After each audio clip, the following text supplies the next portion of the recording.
I'm not gonna lie to you, 2024 was the year my life almost ended, but it brought me Dragon Ball Sparking Zero, so I'm glad I saw it through. Seriously, for a short period of time, this game managed to do what a small bottle of pills struggles to do every day.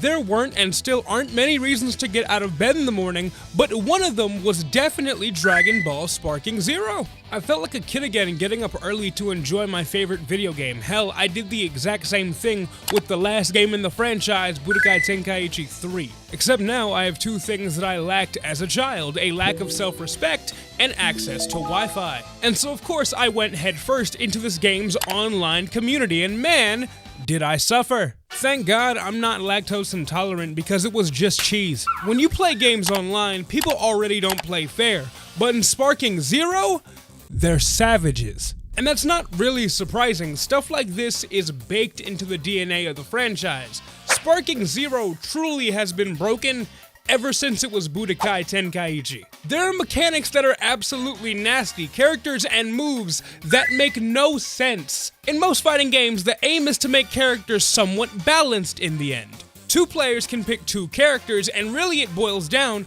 to who knows their character more, in most cases. Sometimes you're a tier whore and you deserve to feel bad. Sparking Zero goes, oh, have you seen the anime? You fucking lose, bitch. Okay, well not all the time, obviously. It's still a game and has to function, but if you pick Chaozu, he ain't beating Goku though. Like, you know? It's fighting game mixed with party game goodness, and I loved it. It kept me entertained for weeks after release, which is impressive because most games can't keep me for a couple hours. I tend to actually leave games when I enjoy them, like I do with most things in my life. Hey man, I don't think that's healthy. Do you want to talk about that? No. No, I do not. But of course, you know how it goes. You play it every day and you get used to it, and you play the same characters, and it's still fun, just kind of repetitive. You play every day, then every other day, then like once a week, then it starts texting you asking why you're not calling anymore. And then you say you're busy, but really you're not too busy, you're just kind of making yourself busy, and it's not the game's fault. You're enjoying yourself and you like it, but I think that's kind of the problem, is that you like it and you're not really used to it. And what was I talking about again? My anxious avoidant tendencies aside, I didn't really have a reason to touch the game again until recently. With the release of DLC Pack 1, we have all new characters from the most recent movie. New Gohan, new Piccolo, new shark robot things. What the fuck are Gamma 1 and 2 supposed to be? Like, I know they're supposed to be Super Sentai, Power Ranger kind of characters, but they look like fucking sharks, man.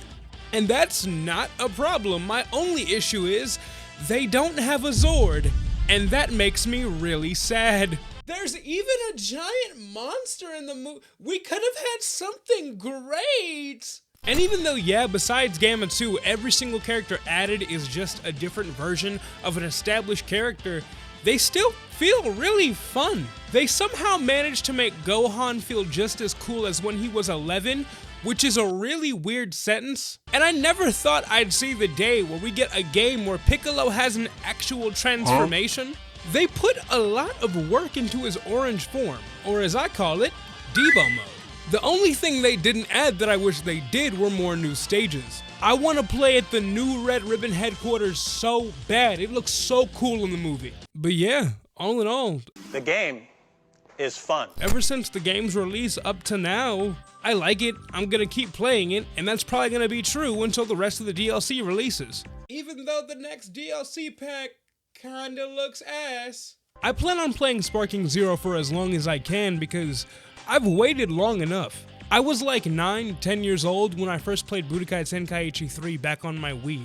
And even though I have no idea now and had no idea then how to log how many hours I put into a game, I could probably bet it's one of my most played games of all time. And I wasn't really joking before. I genuinely do struggle to make time for the things that I care about. Which is why I'm pleasantly surprised that this game is one that I come back to consistently. Maybe it really is just that childhood longing for this game to exist. I used to watch mods of this game as a kid.